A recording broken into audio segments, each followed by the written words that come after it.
So traditional geothermal is three things coming together. It's heat, it's fluid in a reservoir. Those three things come together naturally, right? What next generation geothermal is doing is it's basically creating artificial reservoirs. A linchpin to making all of this successful is effective implementation and really prioritizing this work within federal agencies.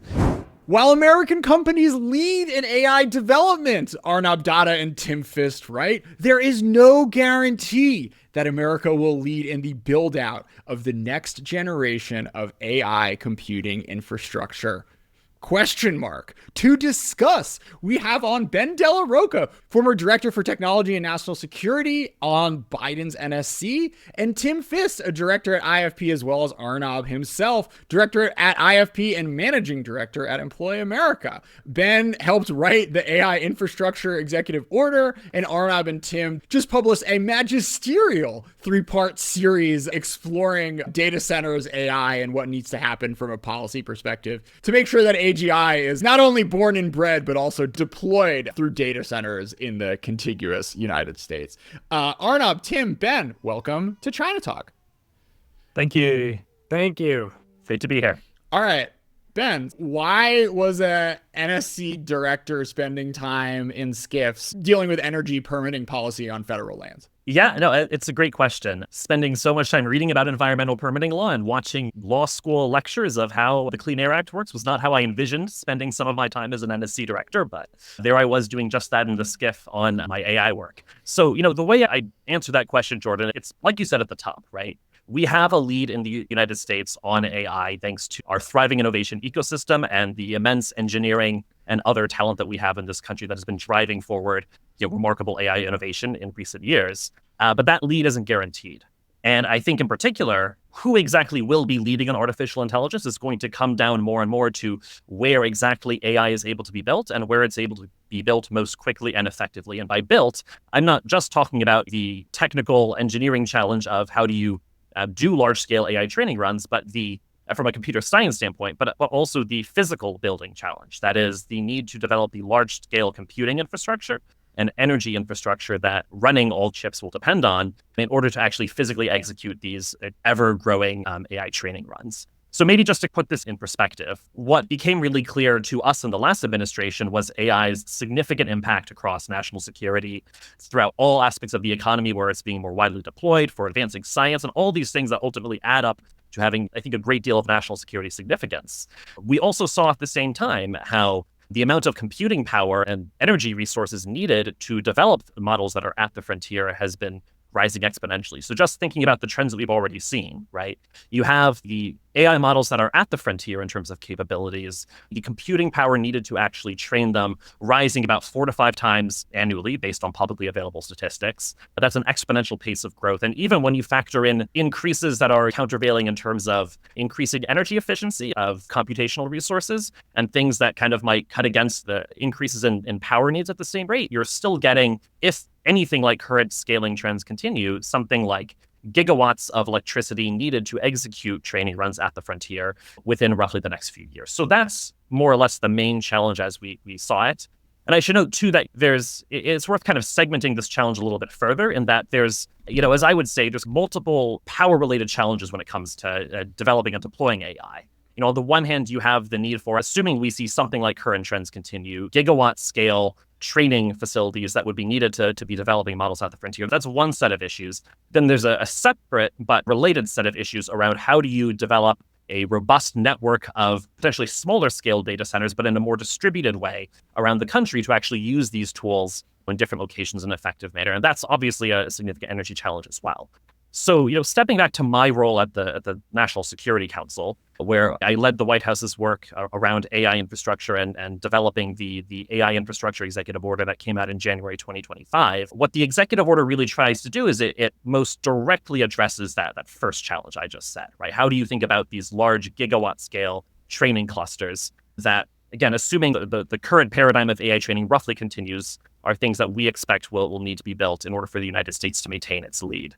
Tall order you set for yourself, Ben. What are the things at a high level in the executive order that you think are going to make the most impact when it comes to building out AI data centers in the U.S.?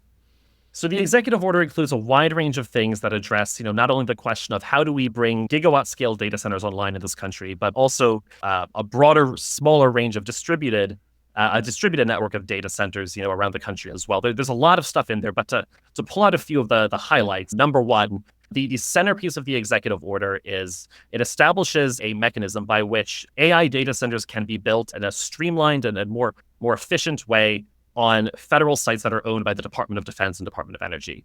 There's a huge value proposition to building on DoD and DOE sites because essentially by building on federal lands, you cut through a lot of or don't have to deal with a lot of the state and local land use permitting requirements that usually make data center construction and construction of similar projects take such a long time. There's additional burdens on the federal permitting side that are taken on as a result, but we can come back to those a little bit later. There's a lot that the federal government can and will be doing under the executive order to make sure that those processes proceed as expeditiously as possible as well. The second couple of things I'd highlight are in terms of bringing the power generation online. So obviously, operating gigawatt-scale data centers is going to require a lot of new power to be added to the electric grid. This is challenging for a number of reasons, though, including not only all the permitting requirements that complicate construction broadly, but also delays with interconnection to the electric grid and other approvals that are required. So what the executive order does is it directs the Department of Energy to establish requirements, basically to collect information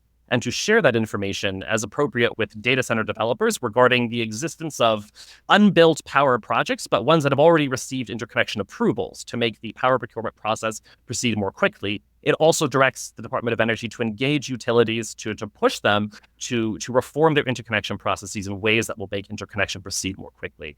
On transmission, finally, that's the other big area. You have the Department of Energy directed in the executive order to use some of its very powerful authorities, which we can come back to, partner with private sector transmission developers in building transmission lines much more efficiently and quickly than business as usual, and to take part in the planning process as well.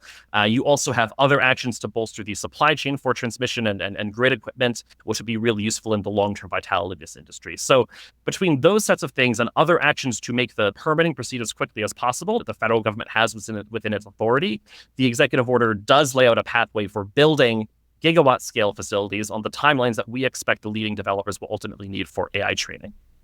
Awesome. All right. So to recap, we're helping AWS, Amazon, Google, and Azure build giant data centers on federally owned lands and giving a push to a lot of the electricity utilities to hook those places up once they get these great permits with the juice they need. Tim, Arnab, you guys had a great chart in your latest post that gave some check marks to what Ben did and a whole lot of X's about what this executive order wasn't able to accomplish that you think are other policy moves that need to happen in the near term in order to unlock these gigawatt scale data centers.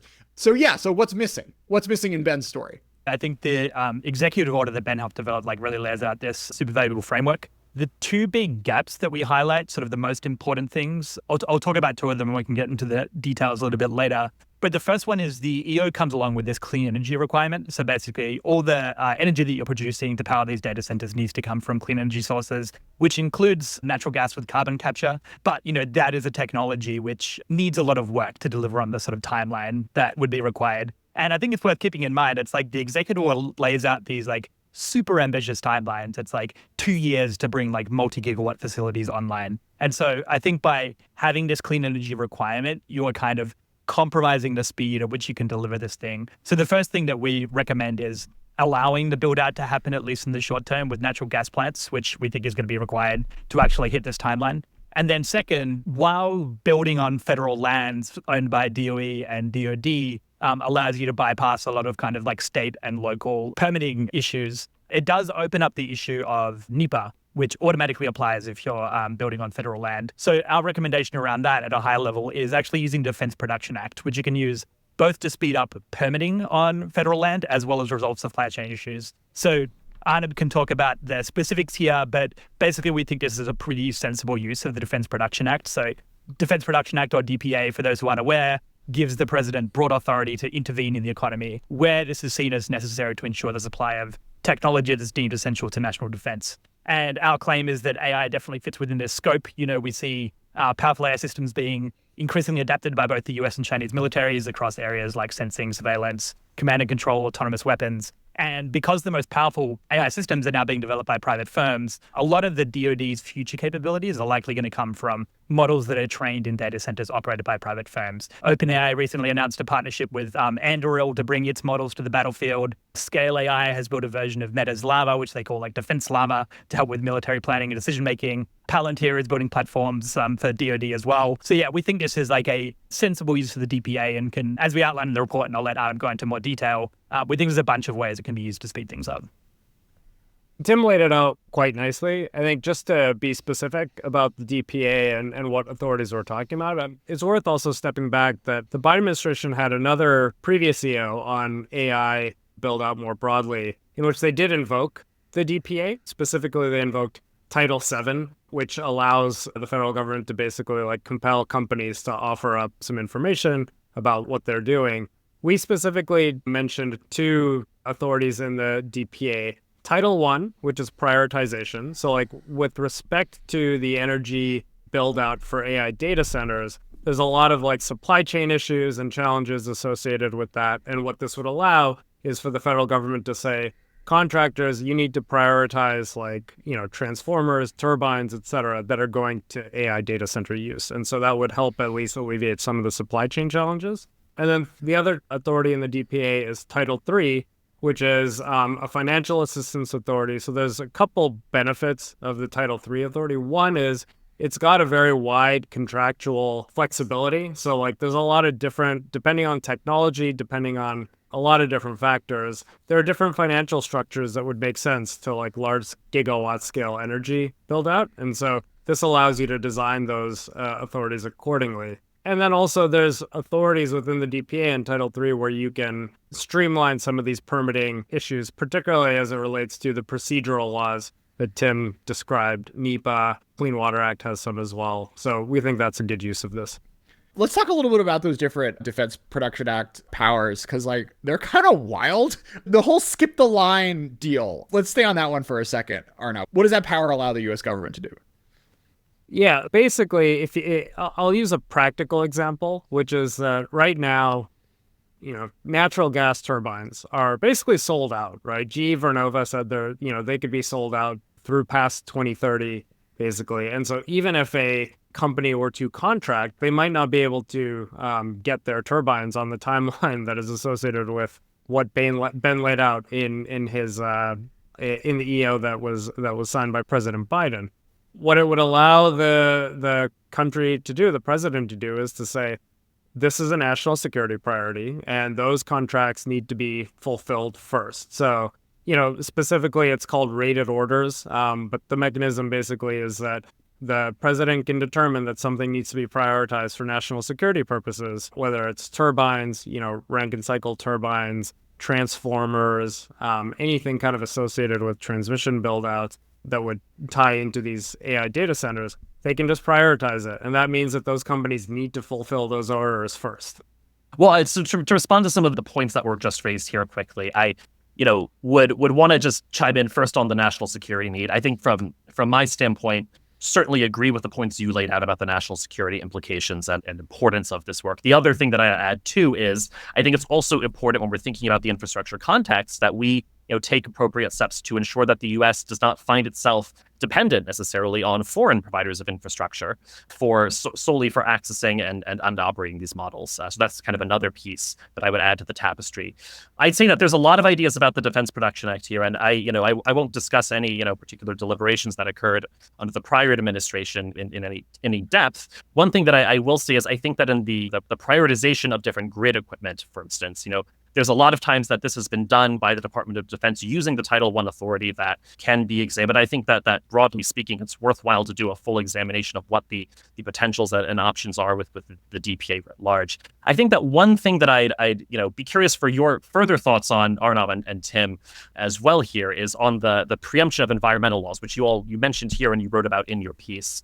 I think that just sharing my kind of personal views on this, and this is certainly not something that is legal advice by any stretch. I think one question that I would have with some of these authorities in Title I or Title III is, in order to get the preemptive effect that is sought, there'd have to be some sort of direct conflict with the environmental permitting regulation. And so one way to deal with that is potentially with the language you just cited, Arnab, the without regard to other laws language that's available for certain authorities in Title III. I agree that language seems quite powerful and is similar to other authorities that have been read in other statutes to preempt certain permits, though I think that there's other limitations on, for example, the spending authorities that have to be used in conjunction with that provision that it may be challenging to design a program around. And that's at least something that will require further thought to iron out the details if that were to be exercised in the future. And for the provisions of law without that, for the loan and grant provisions that don't necessarily have the without regard language, I think that one question is how would, if this were an option to be exercised, how would a loan be structured that would actually create a direct conflict that is direct enough to rise to the level of preemption under, existing legal precedent? I'm not saying that I know the answer to that question. I think that folks would need to look at this more closely to figure out the answer, but I think that there's a genuine legal question around some of the specifics here. Yeah, I guess I'll start from the point of view of the without regard clause, which is one mechanism. I think it's probably the most broad, but I don't want to say extreme, but maybe like the most aggressive, assertive use of the DPA here. It does only apply to the lending provision in Title III. So it's only for the lending authority that the without regard clause applies. So it's not all of the financial means of support. I would, I would say there's like a couple of other provisions. There's the emergency provisions that was part of CEQ's regulations until yesterday, I think, when it was, or I guess today, when that was, rescinded. And, there's also protections for classified information. And so what I would say is, like, I don't want people to think that our idea here and what we're proposing is like getting out of environmental rules to like build this stuff. The important thing here is like we're talking about using these to streamline the procedural laws that are associated with environmental review. So it doesn't even necessarily mean that a environmental review wouldn't be conducted prior to, leasing this federal land, for example, if we're using the example from your EO. But I would say finding ways to limit potentially the likelihood of litigation could be very important here. And that's where some of the national security exemptions are most useful. And just to chime in really quickly there, I fully agree with that. I think that's a really great framing of the question here, which is, how do we streamline the procedural aspects while still ensuring that there is a full and valuable but expeditious review that takes place? Picking up on your point about the emergency exemption aspect of NEPA, I think it's important to underscore here that was a product of solely CEQ's, I suppose, former regulations. It was their interpretation of the statute. It is not something that there was necessarily specific statutory language speaking to. And what the result of that is that the Trump administration is obviously doing a full review and making revisions to how NEPA will be conducted across the federal government. One question to ask might be whether there is a more appropriate or on-point way to think about what an exemption for national security or similar emergency situations might look like that more clearly applies as appropriate to this sort of situation. The emergency circumstances language that was originally there, I think, was actually, I would argue, seems in my view to be a little bit narrower than might be able to most obviously apply here. So there may be utility in thinking about what is the appropriate scope of alternative arrangements for NEPA in these types of situations.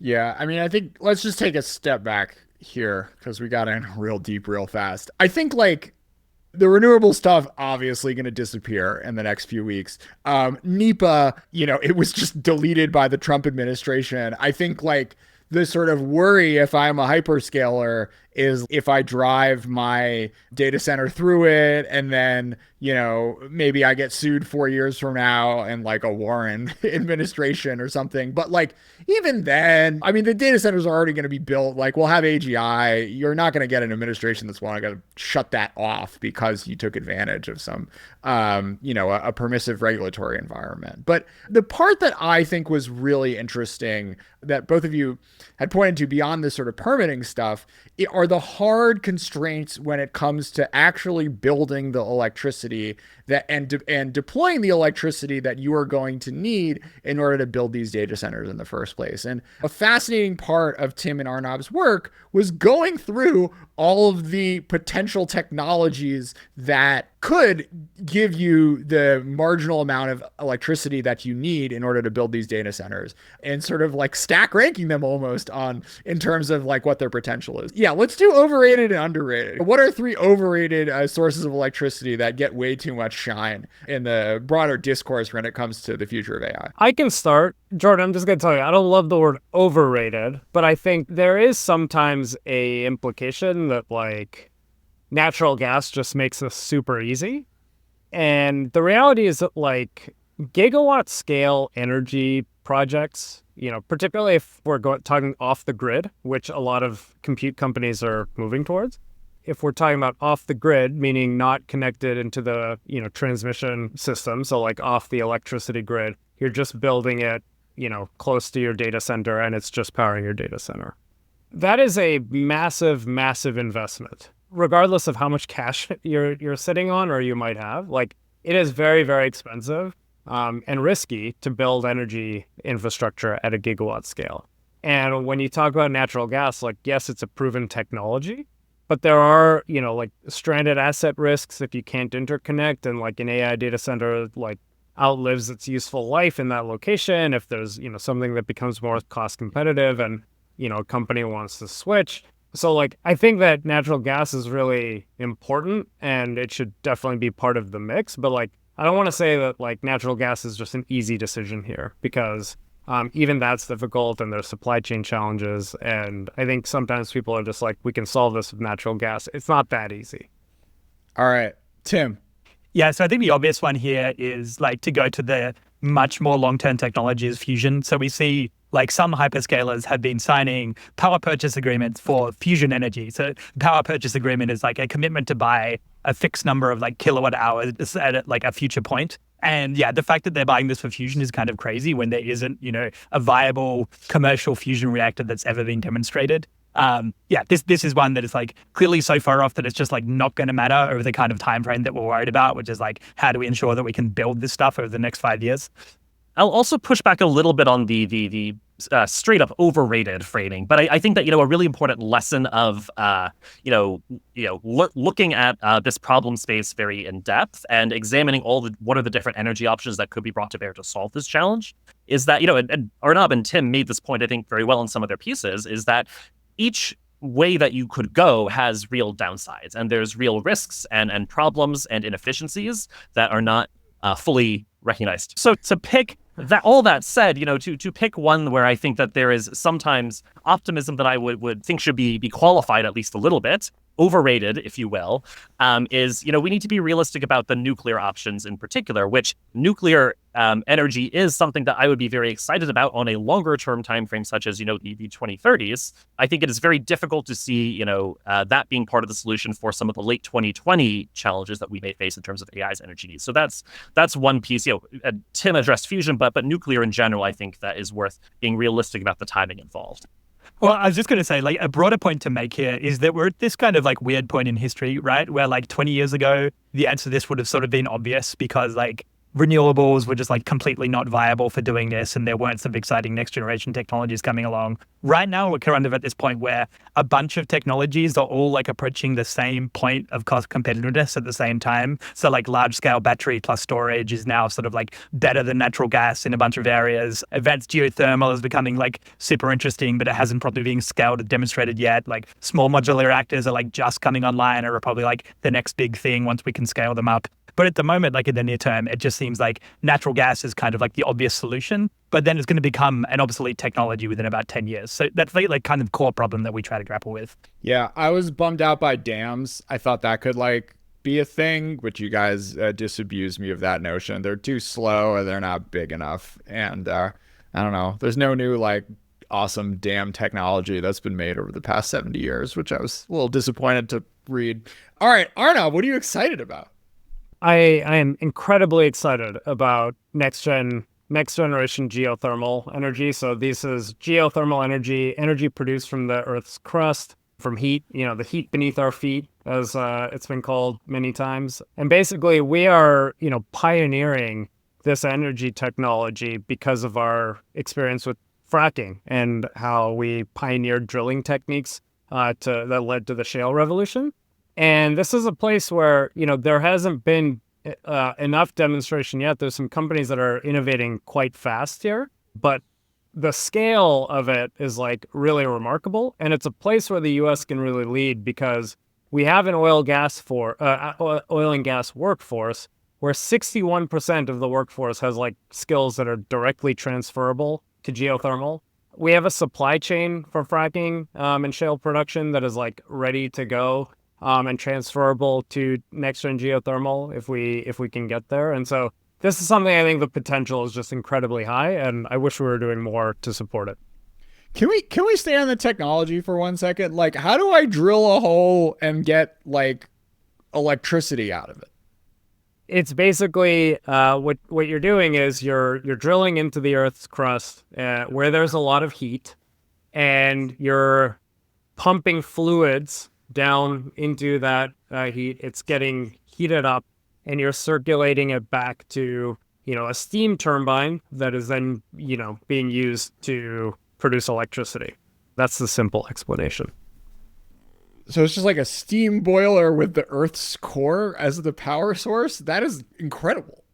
Yeah, and I would say there's multiple kinds. Like the reality is, there's EGS, enhanced geothermal systems, where you're essentially fracking to create these like natural reservoirs. So traditional geothermal is three things coming together. It's heat, it's fluid in a reservoir, right? And you're taking advantage of that.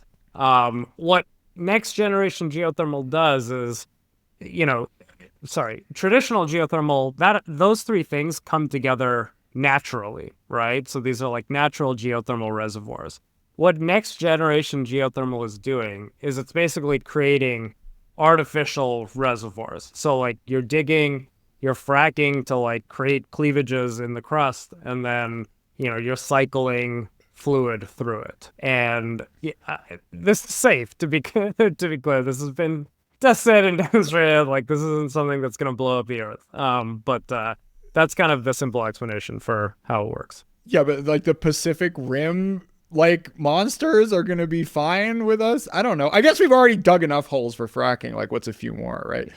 Yeah, like just to highlight some like exciting stats on this. If you look at the numbers here, the amount of heat energy stored in the Earth's crust that you can access via enhanced geothermal vastly exceeds the amount of energy in all known fossil fuels by like several orders of magnitude. And so this is like, an abundant source of low carbon energy without any of the intermittency problems of solar and wind that you can also access using a lot of the same tools that we've developed to do large scale fracking as well. This stuff has already been deployed. Like Google is powering some fraction of its data centers with this as well. And so really at the moment, it's just like a scaling problem. How do we get the sort of like tens of megawatts that are online in the United States at the moment to hundreds of megawatts? And the nice thing is the areas where you can get the most heat out of the Earth's crust using these methods also overlap substantially with all the areas where you have federal land that can be readily leased. So it's kind of this like perfect recipe for solving this problem.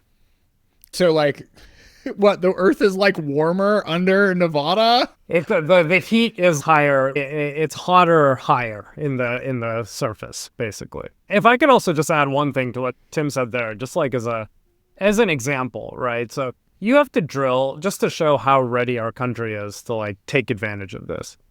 You have to drill 3 wells to produce about 10 megawatts of energy in something that's called a triplet.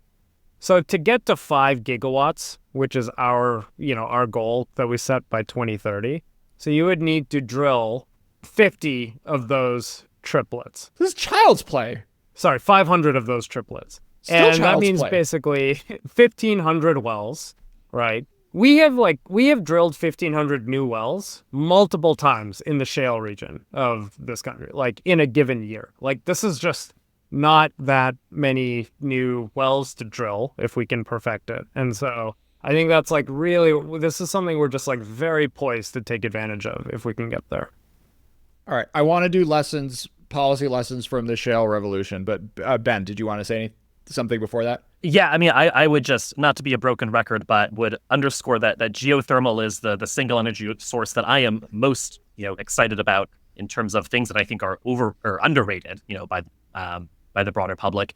I also think that AI itself is, the opportunity to provide a lot of the backstop sources of demand that can, funnel capital to the industry and really incentivize development and some of the technical advances needed to make the United States really a global leader in this technology and advance our energy leadership more broadly. So maybe just, Arnab and Tim did a great job highlighting the many reasons why this is such a promising source of technology. Just to highlight what I think, the executive order has already set in motion that can really move the needle here, because again, I think policy choices are going to be really critical as to the exact time frame for bringing this technology online and making it a big part of the AI solution.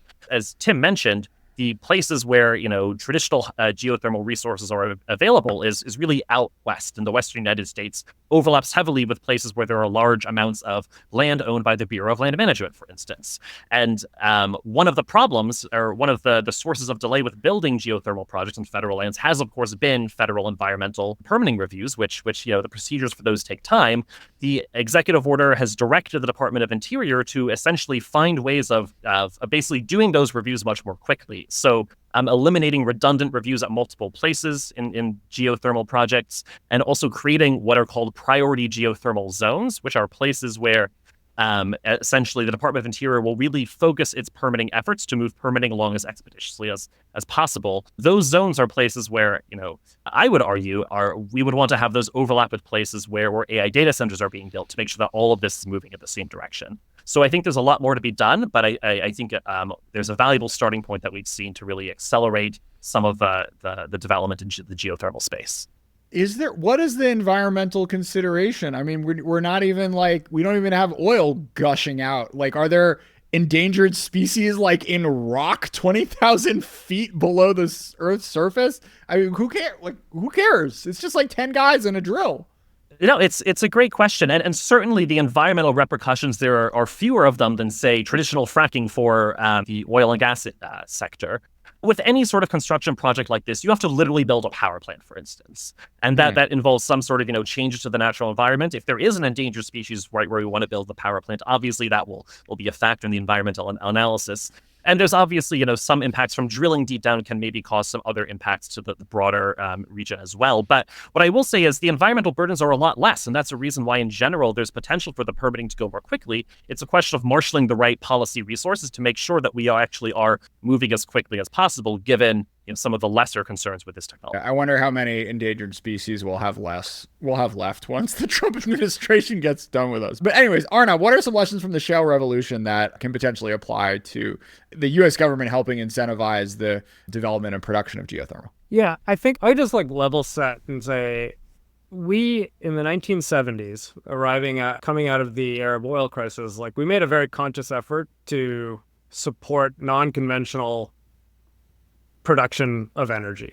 And, by 2010, we were, the mid 2010s, we were the leading producer of oil and natural gas. And so how did that happen?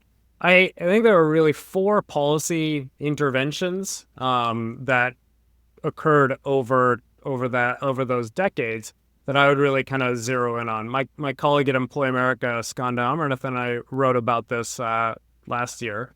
The first thing was there were a lot of research and development and cost share programs to innovate in drilling and develop these new techniques. So that was really, really important. You had the Department of Energy working directly with Mitchell Energy, owning some of the cost to drilling and testing these non-conventional means of production. So that's one thing. The second thing I would point to is supply side production tax incentives and demand side price support. So on the supply side production incentives, there was a Section 29 tax credit. It was basically a production tax credit from non-conventional. And so, an analogy now is we have the Inflation Reduction Act, which is supporting a lot of production for new types of energy. And it's important that those credits stay in place. On the price support side, you had basically targeted deregulation in the Natural Gas Act, I believe it was, in 1980, that exempted energy produced from non-conventional sources from the system of price controls that were in place. So that's essentially a price support incentive. People talk about it as this is just very good deregulation. But the ultimate like purpose of it was to create a more competitive price environment for this type of production. So that's the second thing. The third thing is you had permitting changes. So the regulatory environment changed in 2005. There was an Energy Policy Act that basically established a legislative categorical exclusion. This is basically a certain type of production and that had a geographic footprint of a certain kind could go through like the lowest level of NEPA analysis and like get approved. And then the fourth thing that I think goes underrated, but like is really, really an important part of the shale revolution is a really accommodative macroeconomic environment. People tend to underscore this, but the shale boom and really when the productivity increases really, really happened at huge scale in the late 2000s and the early 2010s was when interest rates were low. And the fact that companies could like take cheap debt and iterate. And like there was a lot of capital available for them to kind of iterate and build those productivity enhancements to the extent where even as like the workforce declined, you still saw higher levels of production because we were just getting so good at drilling. So those are four things that I think really highlight what happened in the shale revolution. We need to figure out how to compress that timeline to a couple of years for next-gen geothermal. So how far away are we today from, these awesome steam boilers? It's a good question. Fervo right now is building, I believe, a 400 megawatt facility. I don't know the exact state of like where that is kind of in project development. It's a private company and relying on just public information. But like they've demonstrated that their technology works at a small scale. And Tim mentioned the Google facility. One of their smaller facilities is powering a data center, I think around 40 megawatts. There's a company based on my home city, Calgary, Canada, called Ever, that's also doing this, and with horizontal drilling, they've got a small demonstrated project as well. So I think it's really just a question of like, can we get to scale? The big question for these companies is like, can they get enough capital so that they can demonstrate that the technology works and can produce utility scale electricity? So you mentioned capital. Where hasn't this been coming from, and where should it be in order to realize this vision over the next 5 years for geothermal? Yeah, it's a great question. So one thing we talked about in our report is the challenge of like financing these next generation technologies, geothermal, small modular reactors, whatever it is. And there's the challenge ultimately is that like, even with the promise, there is just like a tremendous amount of uncertainty associated with developing these technologies. And the challenge is that like, you need to get people to put up money to be comfortable with the level of uncertainty that project development comes with, and like own that uncertainty essentially. So they need to be okay covering, the costs when they go higher because like a permit takes longer than it should, or there's like a supply chain snarl and like interest rates are higher right now. So like your capital is like more expensive. And so all these different kind of uncertainties add up. And what that means is you've got equity investors who are like reticent to invest because at like sufficient scale, there's a handful of venture capital firms, but like there's only a handful that do this type of investing and they tap out pretty quickly. You can't get banks to do it because like the risk of failure with that uncertainty is also very high. And so the government is playing a role in doing this. So like if you take a look at the Office of Clean Energy Demonstrations, they've got demonstration projects that they've funded for SMRs. But in the shale context, it was the federal government. Like they were sharing costs with Mitchell Energy to go out and drill. And like we need some version of that. We also need the federal government to reduce that uncertainty. And basically, when you think about technology demonstration, right, there's like a concept paper, and hopefully you can get someone to like invest to take you to the next step, which is like a small scale project. And then once you get that investment, you want to do like a bigger scale project and you can get a little bit more. But like it's the slow incremental process of getting an investor comfortable so that like you can do enough. And we need to basically compress that at each stage and like make that uncertainty lower at each stage so that people can invest, companies can invest. Yeah, so financing energy projects typically requires three things. It requires debt, equity, and offtake agreements, meaning like someone to purchase it once you are producing it. And right now, see a lot of headlines about AI companies like investing, I'm using air quotes, in AI energy projects, but they're mostly doing it through those offtake agreements, through what's called power purchasing agreements. And like one thing to understand with next generation energy is like there is a tremendous amount of uncertainty. It comes from things that are not quantifiable, like permitting and regulatory timelines, physical feasibility, like material bottlenecks that can emerge. There's just like a ton of uncertainty. And one of those three, participants needs to own that. And it's generally not going to be offtake agreements. Like you have to have, very high premium offtake agreements to like actually cover a level of uncertainty that would incentivize a debt or an equity investor to like feel confident that this project, their investment isn't going to fail. And, one thing we really try to put out in our report is that like, if the federal government can either own that uncertainty itself by like putting up some capital and owning some of that uncertainty, or if it can reduce it in the form of like streamlined regulatory procedures, what that could do is it could unlock the tremendous amount of capital that is at these companies so that they can directly invest in projects up front. Because like right now, there just like isn't someone putting up that capital up front. And like that's the barrier I think that we're trying to solve. A lot of these tech companies, they are sitting on a lot of cash. Like they have a lot of cash on hand, but they're not putting it up front into energy investment. And like we think by federal government authorities that can reduce that uncertainty or that can own that uncertainty, you might be able to get companies to directly put up capital. I should say one company has. Amazon has like invested directly in an SMR project in the Pacific Northwest. And like that's a model that we would like to see happen more and like at a bigger scale. So that's what we're trying to do. So I do like this. You gave me some great new acronyms, Arnab. We have FOAC, SOAC, THOAC, and NOAC. First of its kind, second of its kind, third of its kind, and nth of its kind.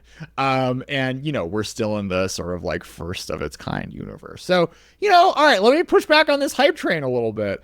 3 years? We're going to go from some cute demonstration projects. Like I take your point on the, if you can figure out the pumping mechanism and whatever, like you have a lot of dudes happy to live in Nevada for a while and drill big holes in the earth. But, I don't know, like AGI is coming soon, man. Like, is this really going to get us there? Yeah, so I think like this kind of underscores the validity to the kind of like all of the above energy approach, where basically we want to be taking multiple shots on goal. So we don't want to be putting like all our eggs in the geothermal basket. And if you think about like, we had this like staging approach for different technologies that could work really well under this all of the above strategy. So, first you deploy the natural gas plants because you know that you can bring those online. They're going to provide like secure, reliable energy. We know how to build them within a couple of years. I think like solar and battery storage is like a really promising thing to just like build out as much as we can where we can get it online. I think, building out geothermal should come alongside that. Small modular reactors are a bit like after that as well. If you want to start thinking about fusion, maybe you'll bring that online in 20 years. But yeah, basically, I think you want to be like investing in as many of these technologies as you can at once to try and address this inherent technological risk with this next generation stuff. So one additional thing I'd say to your question, Jordan, is that I think even within the geothermal space too, we can talk about this sort of layered approach or staged approach where we lean more on some geothermal technologies at one point and then on to others. So traditional geothermal technologies are more of a tried and tested technical space, right? So we're not necessarily doing first of a kind projects for some of those geothermal, the hydrothermal resource projects that we've been doing for many years. Those are the sorts of thing where there's less potential gigawatts that can be brought onto the grid through that technology, but that might still be enough, if we push folks to be doing the right exploration and resource confirmation as they're building their data centers. That could still be enough to be a meaningful part of the solution by 2028. And then, for beyond 2028, that's when it might be most realistic for some of the enhanced geothermal projects, which are still in the first of a kind stage, to come online. So there's a little bit of a phasing that we can do that way. The other thing I'd say too is I think that Tim makes the excellent point that there's different strengths and weaknesses of each of these approaches. And I think it's unrealistic to think that any one energy source is going to be the sole answer to the problem that is AI's energy needs. And I think that, with solar and things like that, plus batteries in particular, combining those two resources can be a way to access firm power. And there's downsides to the ability of that to scale in some cases, but it's also faster to literally build solar plants. And there's already been some work done to review the environmental impacts of solar development, in some of the Western lands that are under government management that could make construction of those projects in certain cases proceed more quickly and be an important part of the shorter term solution. So folks really should be looking at a wide range of different places and leveraging different site-specific opportunities. Can we talk a little bit about transmissions lines and transformers? Arnab, you mentioned that a lot of this stuff may just end up being off grid, where like Google's responsible for building the power right next to its new data center. So to what extent does like hanging lots of transmissions lines over people's farms or whatever actually matter for all this stuff? So I think transmission is a big part of the equation. You could, at least in my mind, you could certainly imagine a world, as you said, Jordan, where all of the power resources are co-located, and then we don't need to transport any of it from one site or another in terms of delivering the electricity to the site. That is theoretically a solution, but I think it's unlikely that when we're talking about gigawatt-scale data centers, at least in the short term, that we're going to find sites where you can truly get, say 3 to 5 gigawatts of co-located power. I'm not saying it's theoretically impossible, but I think it would be unrealistic to assume that there's a world where we just don't need transmission lines to solve this problem. And at a minimum, by having transmission lines, there's a number of other benefits that are obviously tapped. So one, it puts a much larger range of resources in play. So if you have a data center that is being built somewhere around, a wide variety of different BLM lands that are amenable to different energy sources, for example, you can tap into more of them if you can deliver power, from off-site to locations nearby. The other thing I'd say too is that even if you are building power generation on site, there's still a lot of advantages to interconnecting that power to the electric grid. It provides stability benefits. It removes some of the need to build, a microgrid or other sorts of redundant electric, facilities on site as well. And it provides some sort of, it mitigates some of the financial risk of your project, because if you end up using less power than you expect, you can then resell it onto the grid. So transmission lines, I think, are going to be important no matter what. I'd love to highlight a couple of things that I think the executive order tried to set in motion that I think are going to be ways where, we could be really forward-leaning on building some of the transmission infrastructure that will be needed for AI data centers, going forward.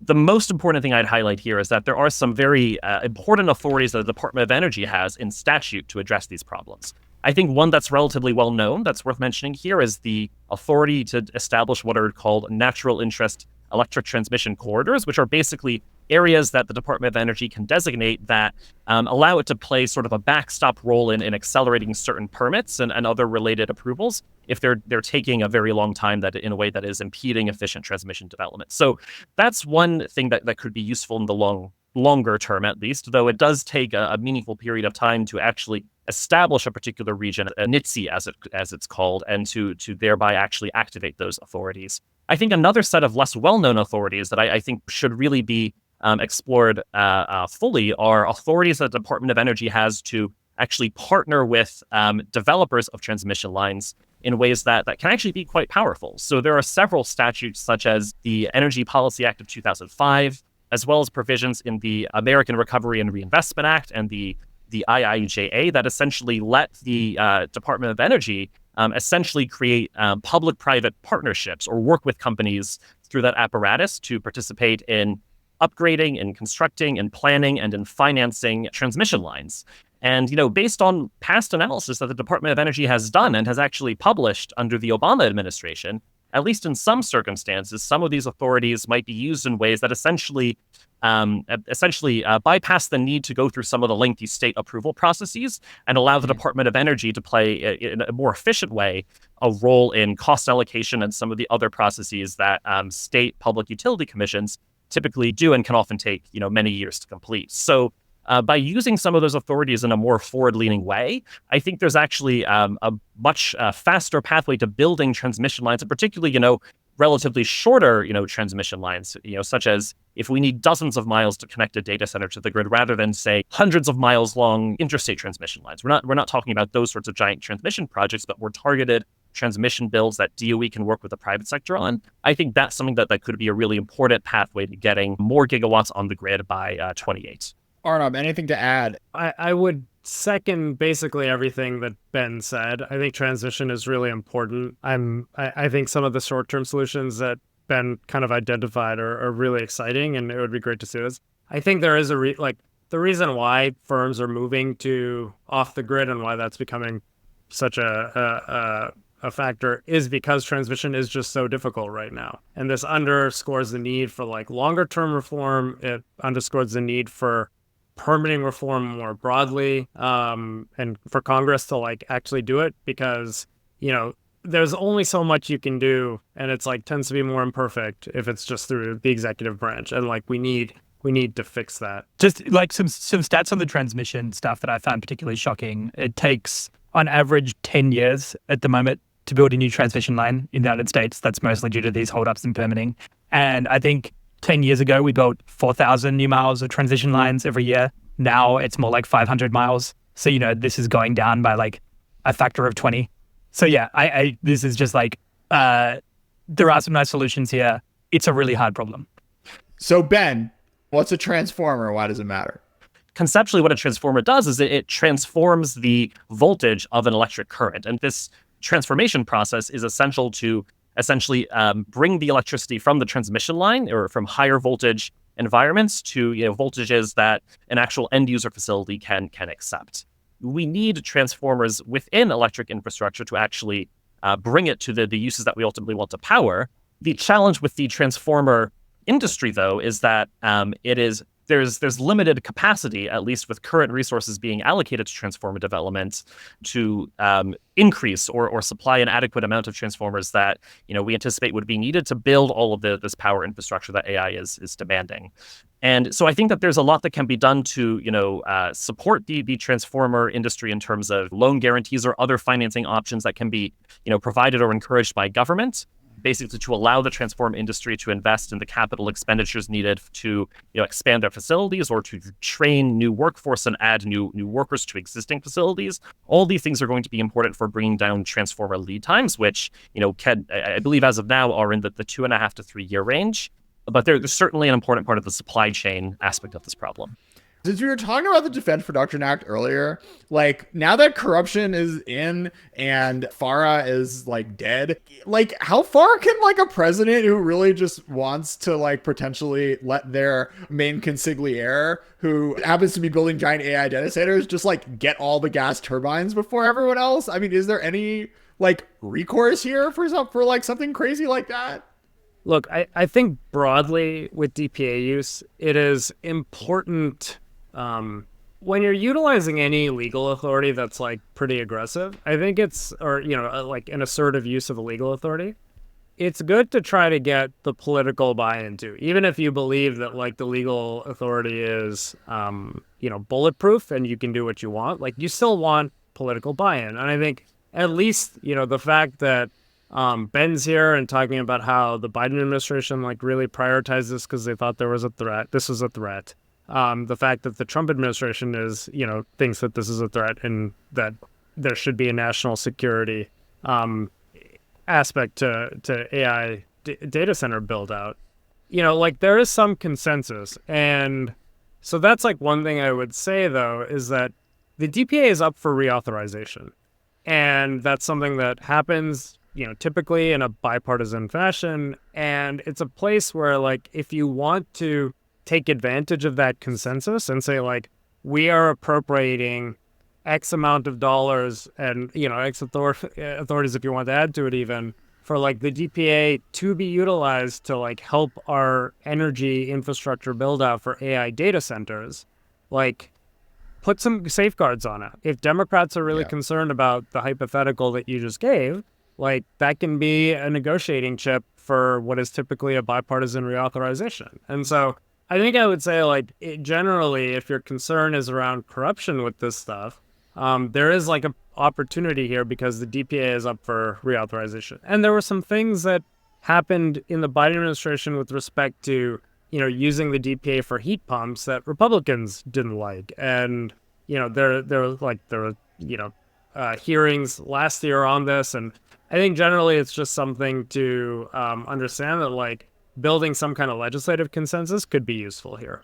I think Arnab is made a lot of great points, and one thing I'd add is that in this issue space, I think the role of litigation shouldn't be underappreciated in terms of the type of check that it can play. So this has long been the dynamic with infrastructure projects in many different industries, but the way that litigation works around, the National Environmental Policy Act and other sorts of, permitting related statutes is that you have litigation that can basically allege that permitting requirements haven't fully been fulfilled, and that can result in injunctions that ultimately delay projects while court proceedings are ongoing. So in effect, what that means is there's a really significant value to, making sure that all of T's are crossed and I's are dotted when it comes to pursuing, an option that uses national security authorities. Because if you do something that goes outside at the bounds of the law or isn't necessarily an airtight legal case, then the odds of litigation go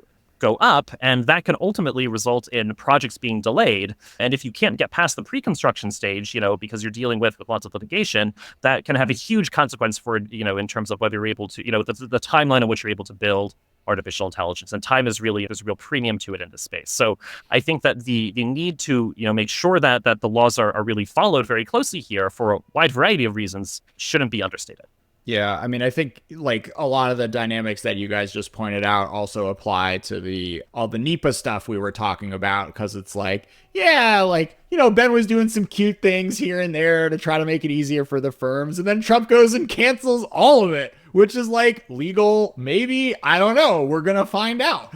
And that is a kind of, on the one hand, like it's probably pretty exciting for Google and Amazon. On the other, you're opening yourself up to this whole new sort of legal attack surface where you were not if we were living in a Harris administration that followed the direction that the executive order played out a little more directly. Anything else to add on that dimension? I just say really quickly, I think your point about the uncertainty here is exactly right. Trump's rollback of NEPA as it has existed for years, it certainly has the potential to speed things along, but it doesn't ultimately get rid of the fundamental statutory requirement, which is for agencies to essentially do the best they can to review the environmental consequences of their actions. And absent regulation, there's going to be a huge amount of ambiguity and uncertainty as to what that means, and there will still be years of, past practice that courts may look to fill in what exactly the content of the statutory requirement is. So I think that the actual magnitude of the impact from the efforts to rewrite NEPA regulations really remains to be seen. It may take years to play out. One quick thing to add to that is that, like, I think it's important, like CEQ, the NEPA regulation that passed by the Council on Environmental Quality was rescinded. But like every agency still has its rule in place for how to conduct a NEPA analysis, and like those are still in place. So like now, that's the rule of the road. And like, so I think there's like a long-term uncertainty that Ben is like right to talk about here, but in this like immediate moment, the regulatory framework is like still existent for agencies, and that's like important for people to know and continue to comply with. All right, Tim, we're talking about all these goodies we're going to give these hyperscalers, from, helps for funding their energy sources to these breaks on environmental controls. But you wanted to throw a little hook to make them take AI security more seriously. What is the market failure here? And, what are the sorts of things you think the government should add on to their requirements in order to get all of these special dispensations? Yeah, great question.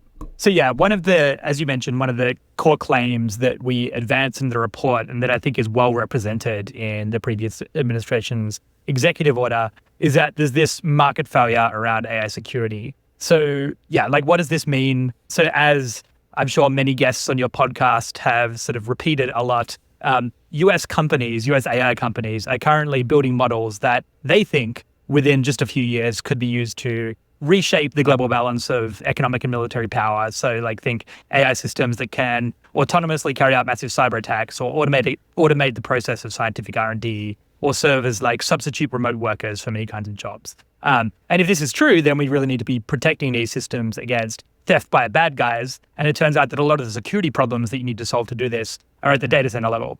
But, protecting against sophisticated threat actors like nation state level hacking groups is both really hard and really expensive. And if a company invests in this to the adequate level, they risk falling behind everyone else who isn't doing this. And so, the idea that we advance and sort of like a core part of the executive order that exists is you tie this assistance around both like loans and permitting assistance to strong security requirements. So create a set of security requirements that labs can follow, that like hyperscalers and AI companies can both follow, that raises the level of security, protecting their critical IP, so that they can actually protect against these kind of threats. And by tying it to this assistance, you turn this into something that's currently like, going to put you at a disadvantage relative to your competitors, something that just looks like a really strong commercial decision. We outline a bunch of ideas for what this could look like specifically. I think it looks like finding the best existing standards and applying them across the board. It's like coming up with new standards and guidance that are specific to the threat model for attacks on AI model weights specifically. And then it's probably a lot of government assistance in doing things like supply chain security, physical security for AI accelerators, background screening for personnel, like protect against insider threats, counterintelligence playbooks, this kind of thing. But yeah, this the basic idea is like, let's enter into a strategic partnership between the government and the AI industry to level up security, but have sort of like a carrot on the other end to make it all worth it. The piece that sort of was really struck out to me, I guess, in reading the Dario article about like his world in which like America gets ahead and we like accelerate faster than China and then like create Dr. Manhattan and get to rule the world or something, is if we're in that timeline, the incentives for the Chinese government to just leave these data centers alone falls to basically zero. All right, if you can steal the model weights, then like maybe you want OpenAI and Anthropic to like continue existing to like make cool stuff that then you can, take and deploy. But you get into you start to, if okay, this is the technology which is to rule all technologies, you start to get into, a US-Iran 2000s, 2010s dynamic where stuff like Stuxnet or drone attacks or, I don't know, there's water cooling everywhere. Like, what if there's just a giant leak that fries all your servers? So the physical security side of these, tens, hundreds of billions of dollars that are getting thrown into these data centers, I think is something that hasn't really been talked about a lot, but is like, you can see the potential future where that ends up being a really cool core part of what the US government and the firms themselves need to start focusing on to keep safe. Yeah, so just to respond first to the like difficulty of protecting model weights, I agree this is a hard problem. I think I'm more optimistic about protecting models than you are, but with the caveat that we need to think about the scope of things that it's useful to protect. So to be more specific about this, I expect that over the next few years, the most powerful models that are developed by US frontier labs are going to be deployed internally first. And there's kind of like three reasons for this. First is that as capabilities grow, there'll be a bunch of misuse concerns that labs are going to want to address before they deploy widely. The second is, internally, deploying internally before you widely deploy makes a lot of technical and economic sense, as you can use the model to help accelerate your own AI R&D internally before releasing it more widely. Then last, it makes a lot of sense to first train the big expensive model and then distill it down to a version that's more economical to serve to users, which you can release first. And this is reportedly now common practice across basically all the frontier labs. So if this is true, then protecting models at the absolute bleeding edge can be done in like a more favorable security environment where your attack surface is relatively smaller because you're initially only deploying for internal use cases. And so, yeah, like eventually I think these models will get stolen, but protecting the bleeding edge from being stolen immediately is still going to be worthwhile, as it allows you to use those models to keep your overall lead through investing your inference compute into AI research and development, use those models to develop things like AI-powered cyber defense, etc. I think there's like kind of a lot of hand-waving in this theory of victory. But to be clear, like, yeah, there's a lot of unknowns here, but I think like seriously trying to predict this stuff is worth it, as the alternative is just freely handing it over to China, like putting all this money into like power and chips and then like handing the products freely to China, who can use your powerful model to accelerate their own AI research programs. And then, yeah, like preventing these denial/sabotage operations is also a worthwhile goal. I've seen some interesting research recently about the susceptibility of current AI data centers to cheap drone strikes, as well as attacks on surrounding network and energy infrastructure.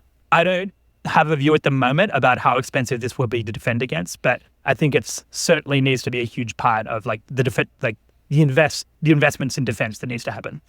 The one thing I'll say is like, look, if America is going to win, it's going to need PRC nationals working in these labs. And if we're doing, FBI, counterintelligence checks on like every AI, PhD Berkeley graduate, like, I'm sorry, we're just not going to have an AI ecosystem. So look, there's some middle ground there, but I don't know. That's the one piece that I was most skeptical of. Yeah. So financing energy projects typically requires three things. It requires debt, equity, and offtake agreements, meaning like someone to purchase it once you are producing it. And right now, see a lot of headlines about AI companies like investing, I'm using air quotes, in AI energy projects, but they're mostly doing it through those offtake agreements, through what's called power purchasing agreements. And like one thing to understand with next generation energy is like there is a tremendous amount of uncertainty.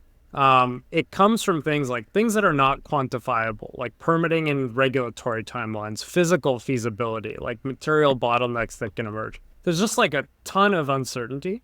And one of those three, participants needs to own that.